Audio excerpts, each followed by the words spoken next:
Hey, what's up, YouTube? Sorry about the audio quality in my other video. I'm sure you noticed that it was just very quiet. And one of the reasons why that happened was, for one thing, I can't talk very loud when other people are sleeping. And for another, I had the earphones in the phone, so it didn't record quite as loud as I would have wanted it to. But I'm not going to redo it. So, anyway, what I would like to do a video on this time is kind of a continuation of the one I just made. Only this time I've gone through the effort of rounding up all the dolls that I actually had. Um, and because I don't actually have a lot of the ones that I did have at the time, they're not physically with me. Some of them will have substitutes, which I'm not going to specify which ones do or don't really, because that would just take too much explaining. But only a few of them are actually intact the way that they were at the time, and every single one of them has changed somewhat over the years because I had to redo certain things or they would have deteriorated. But the very first Barbie doll I ever got, around the age of 4, or I think I just turned 4 years old, and my mom says that her mother, meaning my maternal grandmother, which I don't have any living grandparents anymore, gave me this at 4 years old. And there's even a picture of me. And no, I don't think this is, well, the face sure does look like the original, but I don't know if the body is the same. But this long hair braided Barbie, and something about it was actually a replacement because I hit her with it like it was a hammer and broke it. And they had to get a replacement, which I can remember my mom just kept this doll in top of the closet for many, many years. From the time I was 4 until I was at least 6, I wasn't allowed to touch this doll. Because, see, and this should have been a red flag to my mom, that I wasn't like other little girls. You'd give me a Barbie doll and I wanted it to be a hammer, more like a little boy. They could doll me up and make me a cute little girly girl, but deep down inside I felt that I was a boy and should have been given things more like my male cousins were given, which unfortunately, that's what ended up happening because of that behavior. I would break my dolls, and so this doll right here has been preserved since like 1987, I want to say. Some kind of a swimsuit Barbie, and she's changed clothes a lot over the years. Then I got a Barbie, which I no longer have. She's sort of a rock star Barbie, so to substitute for her, I'll just use some random Barbie to represent her, which of course I probably got in my 20s. But there you have it.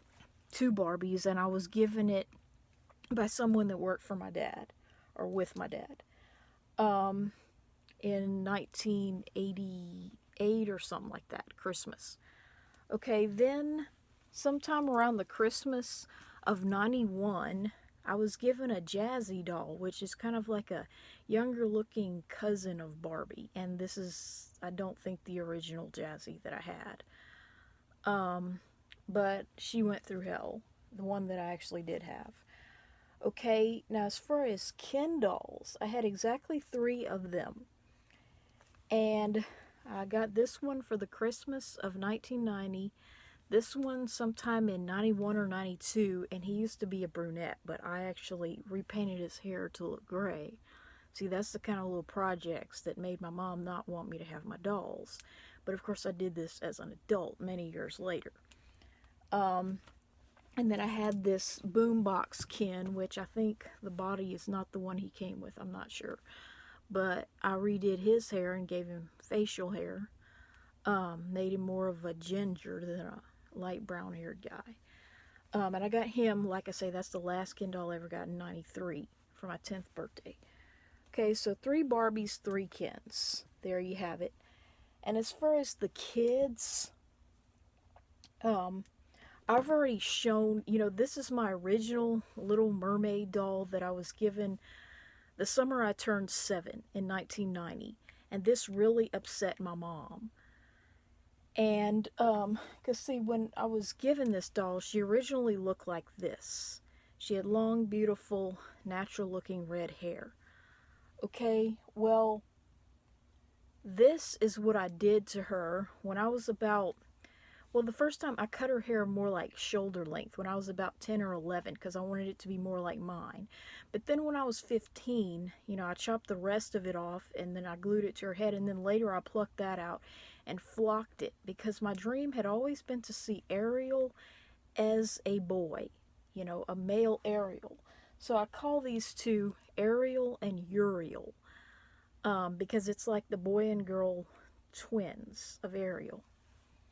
Um, and she's more like a skipper doll, because I wanted it to be like kind of like a kid brother, of a Barbie type doll, or like an older brother of a Todd doll, which was the other doll I got in 92. Now, this is the original Todd because he's more valuable than, say, Barbies and Kens because he's a lot more rare. Party and Play Todd. He's like the brother or cousin of Stacy, which I later acquired, but I'm not showing that one because I got that in my 20s. And this was the little kid core version of Stacy that I was given because my mom felt that a cheaper alternative was better in case I wanted to chop up her hair or something, which I didn't. See, that's the best I could preserve it. So Todd and Katie, or whatever I called her, and let's see the next. Okay, so those were the dolls that I had by the age of, say, 10, and I didn't get any more at 11, 12, or 13, or even 14 for the most part, except my Angelica doll, which I've already shown. So basically 9 dolls. That's the 9 basic dolls that I had. 3 men, 3 women, 3 kids. Okay, and then of course I had other dolls that were not really Barbie dolls. They were more like a craft doll. This was a craft doll that was in a hoof dress, which I destroyed, that my grandma gave me because I hated this. It's kind of like an air freshener doll, which I don't think this is the same one. And I hated it because it was kind of like an antebellum doll, like from the 1800s or something. I don't know. She was made to look like a Civil War Southern belle or something in a purple hoof dress, and she couldn't sit down. And I hated that doll because I saw it as my paternal grandmother's attempt to try to make me more feminine at 8 years old. And I did not want that kind of stuff in my room because at the time, it's like I just resented that image of women as men's property, even though I didn't quite have the words to articulate how I felt about it at the time. Okay, and for now, I'm just going to use this little kid core baby as kind of a stand-in for what used to be a cheap craft doll that was on my baby shower cake way back in 1983 that I used as like a baby, but of course that doll's been gone for a long time. So I'm pretending that that's it. So I guess you could say 11 dolls, although 2 of them weren't really of any quality. They were just craft dolls. And so, okay, that's, say, my first dozen years of life. So in childhood, if I'd have never gotten another doll, in my second decade of life, I would have only had, say, 9 Barbie type dolls and 2 craft dolls that could pass for them. Which, like I say, these, the doll like this that I originally had, I don't think is here anymore. But she was about the size of, say, Todd and Stacy and all of them. Only she wore high heels. So anyway, I had basically those dolls. Okay, now then when I think it was the summer that I was about to turn 15. Like I had just graduated the 8th grade, and there was a big to-do. And when I look back on it, it makes me so angry because what went down regarding these 2 dolls, Kelly and Tommy, I would stop at nothing to get a Kelly and a Tommy. But what I really wish is that I'd gone about it in a better way than I did. I ended up, I don't know how to explain it, but I sort of got my paternal grandmother, who is no longer with us, to conspire with me somehow, and I gave her some money and I had her buy something, and then my parents got mad because it's like, why did I make this poor old lady go out and buy this Jeep with Kelly and Tommy, which was too expensive. But it's a long story. I wish, if I could do it all over again, I wouldn't do that. I would do it in a more honest way. I would just wait 6 months or a year or something until they came out with the individual Kelly and Tommy, in a little box, and I would use my lunch money or my allowance money that I would save up. And I would have, if I could do it all over again, I would just buy them like that, sneak off and buy them like I did with other things later on. But in my mind, I had no idea they would continue to make Kelly's and Tommy's for as long as they did. So this was way back in '98 this happened. Um, so then I never got any more dolls until I think I was 16 or 17.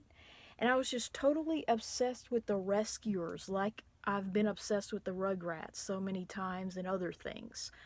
The Little Mermaid when I was 7. And I was obsessed with Cody and Penny from the Rescuers and wanting to write, say, fan fiction or make my own cartoons in which these two characters would meet somehow. Somehow or another, Cody, even though he's in Australia and she, I guess, is in the United States, somehow they would meet one another. I don't know. And make like a third movie or something. But of course, Disney would never do that. So Cody and Penny, and of course they were both of these were girls, just like this doll over here. They were Kid Core Katies. Okay, well, Penny stayed a brunette girl. Like I say, this was my very first brunette doll. And so I bought these for myself when I was like 17. I kind of snuck off in Kmart and bought them, much to my mom's dismay, but she wasn't quite as mad as involving my grandma with Kelly and Tommy. But, so by that point, my little sister had gotten into dolls, and that's why I was getting into them, because it angered me. It just infuriated me to see my little sister, who was no better of a student in school, no better of a girl than I was, getting so many dolls. Yet I would look at my collection, which was still like maybe a dozen or so at this point, and she wanted to take over 2 of my Kens and 2 of my Barbies. And keep them as hers. So basically, I had 1 Ken and 1 Barbie still, in my collection, and all these kids, of course, that she didn't really care about. And I had made Ariel into a boy. So basically, I didn't get involved with eBay until I was like 24, 25. And that's when, oh my God, that opened up a whole new door. Like, I had been buying things on the sly. Once I graduated high school and got my own car, I started buying things after college, you know, because it's like I say, I mean, I looked at my sister's collection, I thought, why? Why do I have so few in comparison to her? Why is it that she's getting so many, yet people just weren't giving me dolls like they did her? So anyway, and I had all these, kid core dolls, especially because they're like a cheap knockoff, and it's easy to make them into a boy since they don't have breasts. Um, but another type of doll that I really got into was the Chelsea doll.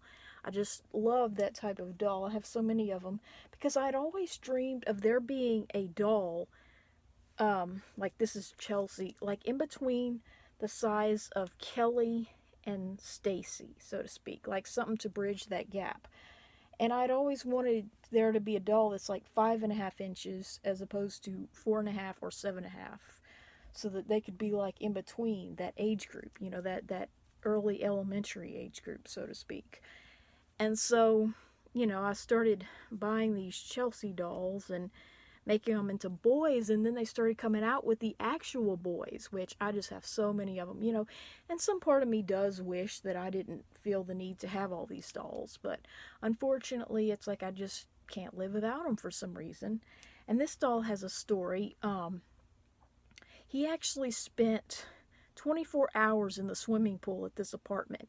What happened was, he used to be a girl, obviously, a red-haired girl, but when I pulled off the nose, which was a carrot. You know, I thought it would be easier than it was. Well, it ended up ripping off part of the nose. And I thought to myself, oh, that doll's a piece of garbage. So I threw it in the swimming pool on, I want to say, July 19th of 2016. And I thought surely some kid at this apartment would want a doll like that. Well, the next day, I noticed that that little thing on the side of the pool contained this doll. You know, that thing that collects junk that floats to the edge of the pool. And it had this doll who had spent 24 hours floating in the water. You know, if it were a person, it would be dead. Um, and so I felt sorry for this doll. So on July 20th, I couldn't forget the date if I wanted to. I went swimming in that pool. You know, it's a good thing it was summertime. And I said, you know what? That doll's coming back home with me. I don't care if I don't care if the doll has a defective nose. Okay, but there was a June bug caught in her red hair.